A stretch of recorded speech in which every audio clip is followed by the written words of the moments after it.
Bismillahirrahmanirrahim. Assalamualaikum warahmatullahi wabarakatuh. Asyhadu an la ilaha illallah wa asyhadu anna Muhammadar Rasulullah. Allahumma shalli ala sayyidina Muhammad wa ala ali sayyidina Muhammad. Raditu billahi rabba wa bil islami dina wa bi Muhammadin nabiyya wa rasulah.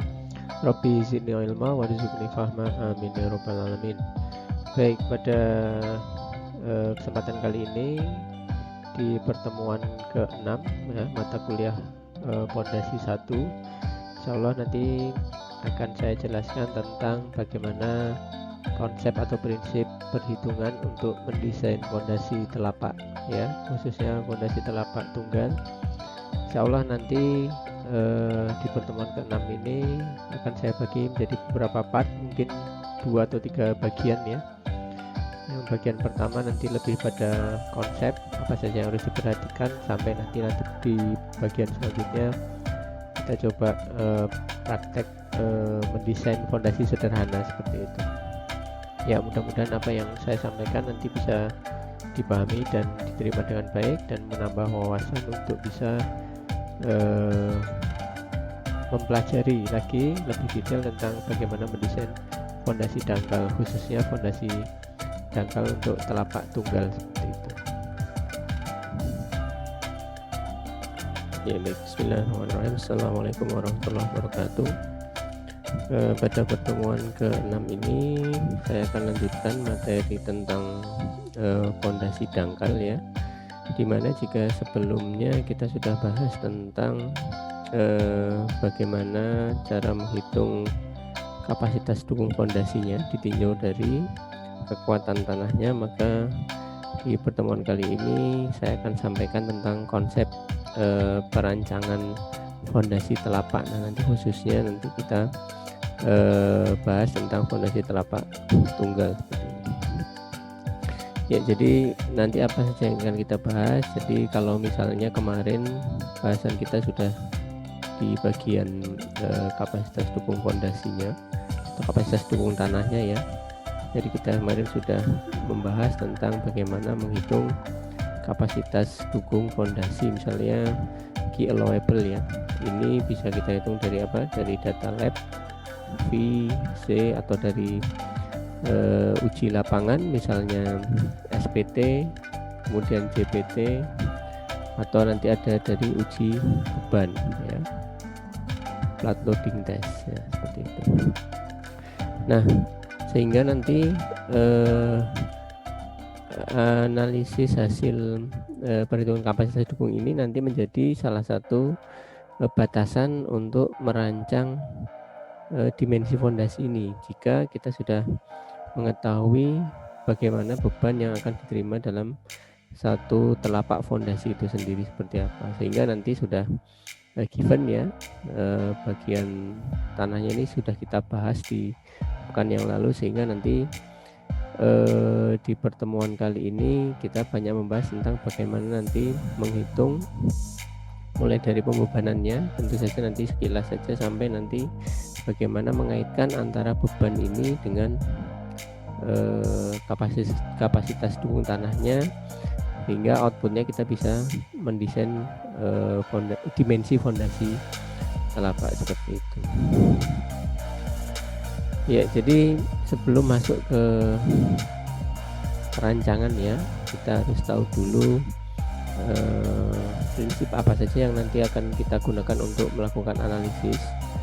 Ya, tentu saja yang pertama adalah jenis bebannya ya. Kita harus mendefinisikan semua jenis beban yang nanti akan diterima oleh satu fondasi telapak tunggal ini misalnya ya.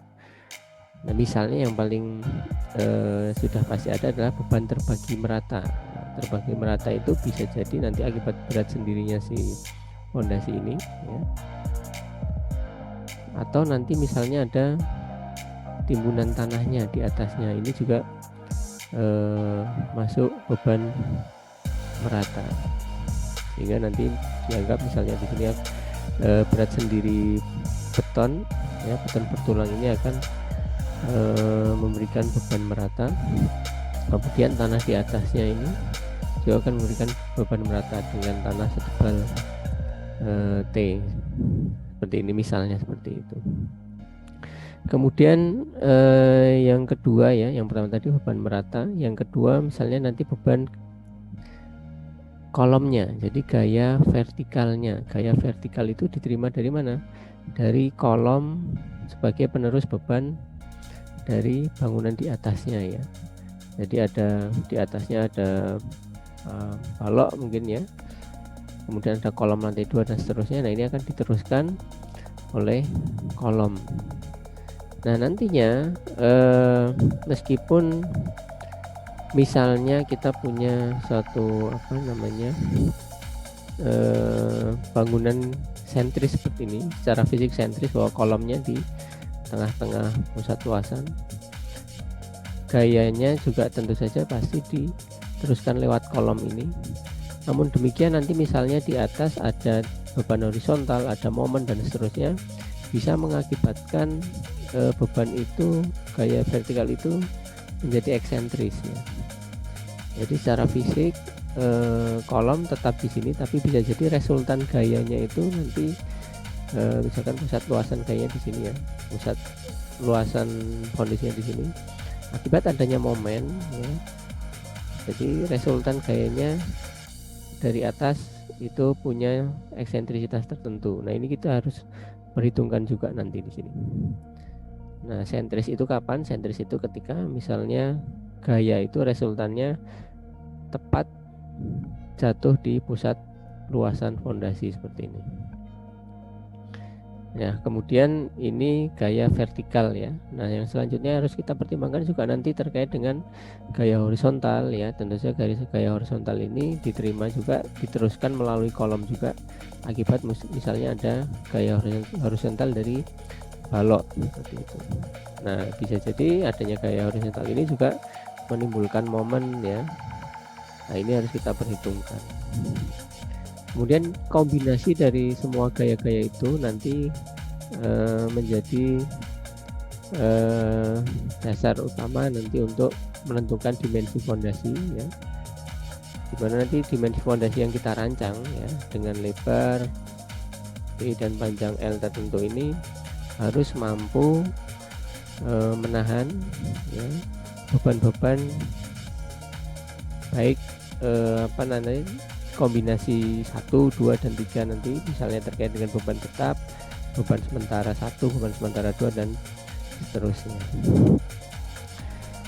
Nah itu dari segi pembebanan ya, dari segi pembebanan. Yang selanjutnya adalah dari sisi anggapan dasar untuk mempermudah ya, sebetulnya ini batasan saja. Jadi batasan masalah atau penyederhanaan anggapan agar nanti ketika melakukan analisis lebih mudah. Yang pertama adalah anggapan bahwa plat fondasi itu dianggap kaku sempurna ya. Kaku sempurna itu berarti apa? Berarti ini dianggap rigid ya. Satu plat ini kalau dibebani dianggap rigid, dia dianggap tidak melendut ya. Tidak melendut, misalnya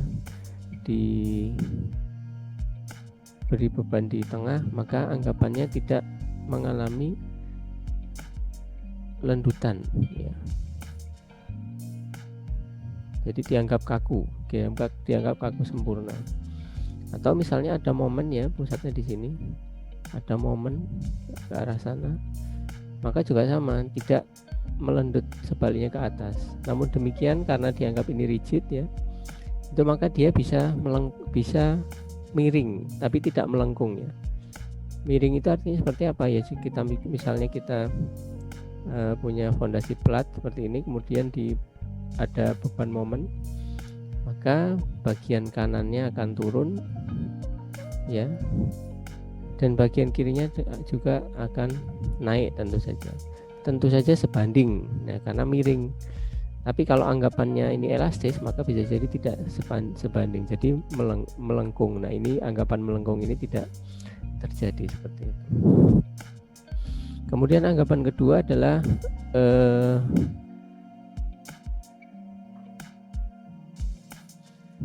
nantinya besar tekanan pada setiap titik tertentu, misalnya ya ini pusatnya di sini, besar tekanan tertentu ya, pada titik tertentu itu sebanding dengan penurunannya. Ya, ini dianggap cara elastis ya. Artinya nanti kalau misalkan kita punya diagram tekanannya.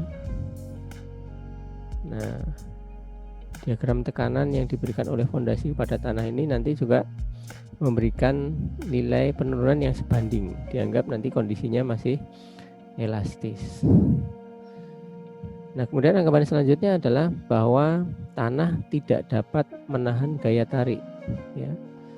Sehingga ini nanti menjadi batasan ya.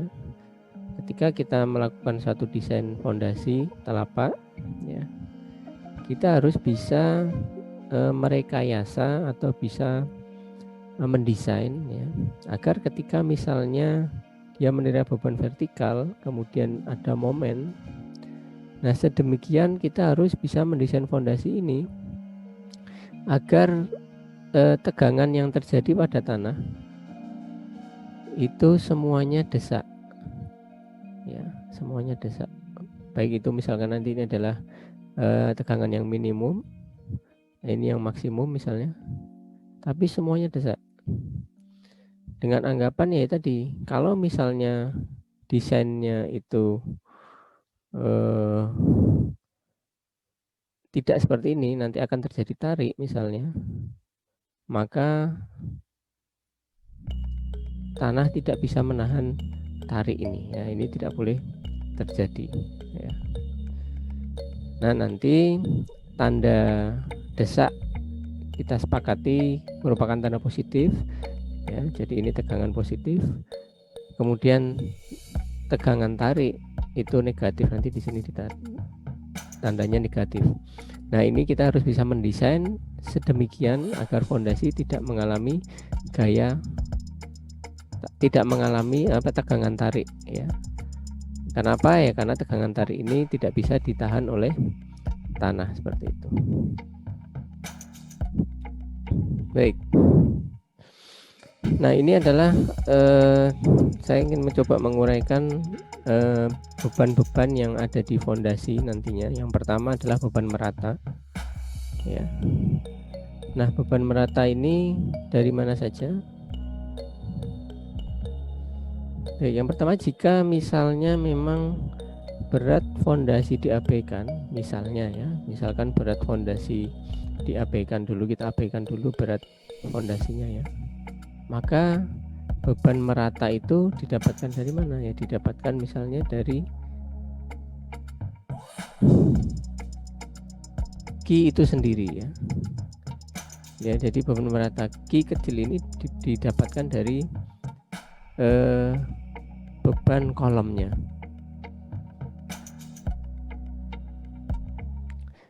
Di mana beban kolom ini yang merupakan beban titik itu ya, kemudian didistribusikan secara merata pada luasan pelat fondasi itu sendiri ya.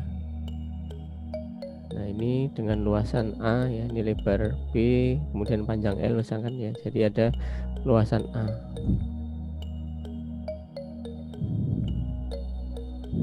Mohon maaf ya, maksudnya bukan dari beban kolom ya, tapi intinya beban merata itu sendiri dari mana. Jadi misalnya salah satunya ada dari tanah di atas telapak fondasi ini ya. Jadi sebesar Q ini dari mana? Misalnya nanti dari tanah terbagi merata di atas fondasi. Nah, sehingga beban Q per satuan luas, misalnya kilonewton per meter persegi ya, itu nantinya akan punya resultan ya, karena merata semua, akan punya resultan di tengah-tengah pusat luasan fondasi. Besarnya berapa? Nah, besarnya tentu saja adalah Q dikalikan dengan luas dari telapak itu sendiri berapa ya. Nah, tentunya nanti resultannya sentris berada di tengah, karena dianggap atau memang merata di seluruh bidang permukaan fondasi telapak seperti itu. Nah, nanti sebetulnya beban terbagi merata ini bisa Salah satunya yang pertama adalah akibat tanah ya. Kedua adalah akibat beban berat sendiri dari fondasi telapak itu sendiri. Nah, sehingga nanti tegangan yang terjadi akibat beban merata itu tentu saja tidak lain ya jumlah dari beban merata itu sendiri berapa. Nanti tegangan yang akan diterima oleh tanah atau tanah juga akan memberikan tegangan sebesar beban merata yang diterima. Nah, ini sentris anggapannya. Baik, kemudian yang kedua, yang ini adalah beban yang utama akan ditumpu oleh fondasi, yakni beban vertikal sentris. Ya. Sentris itu artinya berarti nanti di pusat luasan fondasi. Kalau nanti eksentris berarti resultannya bisa jadi tidak jatuh di pusat luasan fondasi. Nah, sehingga berat sendiri fondasi diabaikan dulu ya. Kemudian kita sudah punya nanti calon luasan A, luasan misalnya persegi berarti panjang kali lebar. Nah, akibat dari beban sentris sebesar Q ini misalnya nanti ini yang akan didistribusikan merata di seluruh luasan fondasi ini. Anggapannya ini tadi kaku ya, fondasinya anggapannya kaku, sehingga merata juga tegangan yang akan diterima oleh tanah sebesar sigma, ya ini adalah Q per A, seperti itu. Dengan anggapan bahwa sigma V vertikalnya sama dengan 0, artinya apa? Gaya vertikal, gaya yang menahan nanti juga pasti akan sama dengan gaya yang diterima. Ya, gaya yang diterima akan sama dengan gaya yang melawan, seperti itu. Nah, sehingga kalau misalkan kita gabungkan dengan beban merata yang tadi sudah kita hitung, maka tegangan total yang terjadi ya pada tanah ya, atau tanah akan juga memberikan tegangan sebesar apa? Sebesar tadi ya, akibat beban vertikal sentris, di sini akibat beban merata. Nah, ini adalah tegangan yang akan terjadi pada dasar fondasi. Nah, kasus kita di sini ini adalah untuk beban-beban yang sentris, artinya berarti tegangan yang terjadi ya, diagramnya juga merata, ya, merata dari sisi kiri fondasi sampai kanan fondasi itu merata ya. Karena di sini kita belum mempertimbangkan nanti ada beban momen dan seterusnya. Ya, ini salah satu contoh untuk menghitung tegangan yang terjadi di dasar fondasi. Jadi di sini misalnya kita sudah punya beban kolom ya, sentris, artinya sentris itu kolom secara fisik memang di tengah-tengah pusat luasan fondasi sebesar 300 kN ya. Kemudian lebar dan panjang fondasinya adalah 2 meter kali 2,5 meter, dimana fondasi tertanam atau tertimbun tanah pada kedalaman 2,2 meter ya, 2,2 meter ya. 1,8 meter, 1,8 meter dengan ketebalan fondasinya 0,6, sehingga ketebalan tanah yang memberikan beban merata itu sebesar 1,2. Nah, dianggap merata, artinya dianggap merata bagian fondasi kolomnya ini juga termasuk kita anggap sebagai tanah, seperti itu. Nah, ada dua analisis, dua cara. Yang pertama, menganggap semua gaya-gaya ini sentris, jadi dianggap kita konversi ke satu beban titik gitu ya.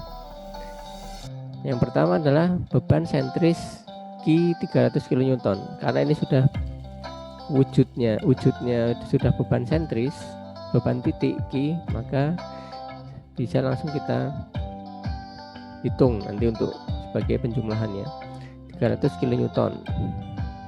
Nah, kemudian berat tanah di sini, berat tanah karena dia sebetulnya pada prinsipnya merupakan beban merata. Nah, untuk mengkonversi ke beban titik, ya tentu saja kita harus tahu berat totalnya dari tanah di atas ini, kita anggap semuanya tanah. Jadi dengan cara apa? Mengalihkan berat volume tanahnya dengan volume tanah di atasnya. Jadi ini gamanya, berat volumenya ya. Berat tanah berapa? 17 kN per meter kubik, di mana volume tanah yang berada di atas fondasi adalah luas alas kali ketebalannya. Jadi 2 kali 2,5 adalah luasnya, kemudian 1,2 adalah tebalnya, tebal tanahnya di sini sebesar 1,2, sehingga tanah akan memberikan gaya ya terpusat sebesar 1,102 kN. Jadi ini sudah bentuknya menjadi satu beban titik ya. Ya sebetulnya hanya konversi saja. Nah, kemudian akibat beton juga sama, kita hitung menjadi beban titiknya seperti apa. Tentu saja berat volume beton 22 dikalikan dengan volume betonnya berapa, luas dikalikan dengan tebal betonnya, ketemu 66 kN. Nah, sehingga jika semuanya sudah dalam bentuk beban titik ya, ada Q1 300, kemudian Q2 102 dan Q3 66, maka bisa kita jumlahkan, maka fondasi ini sebetulnya akan menerima beban total titik sebesar berapa?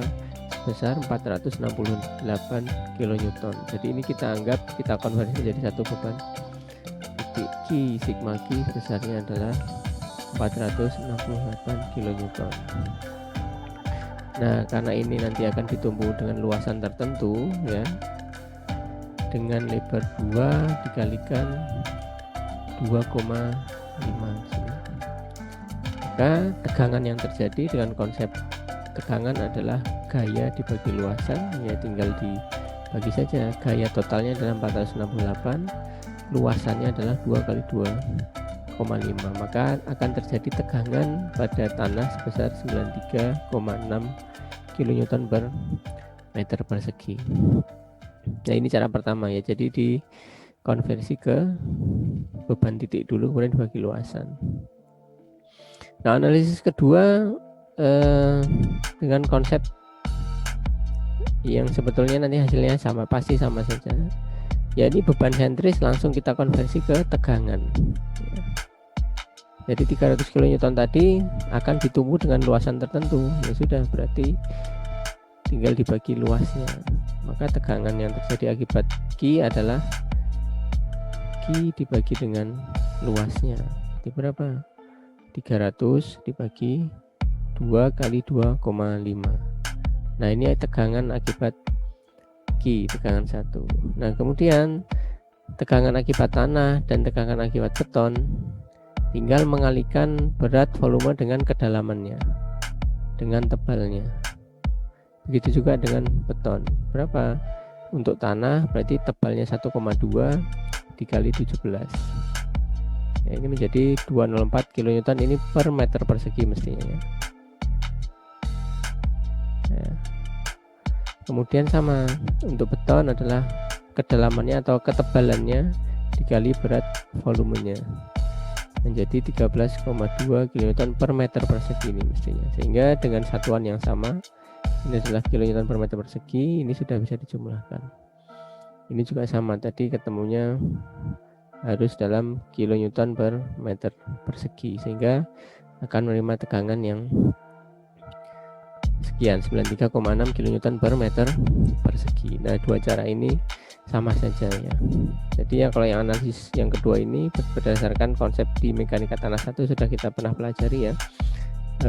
Tanah atau material yang punya berat volume tertentu, maka pada titik kedalaman Z misalnya akan terjadi tambahan tegangan arah vertikal, besarnya adalah gamma kali Z. Kan ini konsep tegangan seperti itu. Kalau tanahnya berlapis ya, ini ada gamma 1, ada gamma 2, kemudian ini ada ketebalan 1, ada ketebalan 2, maka di titik yang ditinjau sama, tegangan totalnya tinggal gamma 1 kali Z1 ditambah gamma 2 kali Z2. Ini kan sebetulnya konsep tegangan yang sangat sederhana. Oke, itu prinsip menghitung tegangan yang terjadi di dasar fondasi seperti itu. Oke, di bagian pertama sekian dulu tadi. Mudah-mudahan nanti di bagian kedua kita lanjutkan bagaimana pengaruh momen terhadap tegangan kontak. Kemudian nanti juga di prinsip perancangan fondasi akan dijelaskan di bagian selanjutnya. Baik, kurang lebihnya saya mohon maaf. Subhanakallahumma wa bihamdika asyhadu an la ilaha illa anta astaghfiruka wa atubu ilaik. Walhamdulillahirabbil alamin. Assalamualaikum warahmatullahi wabarakatuh.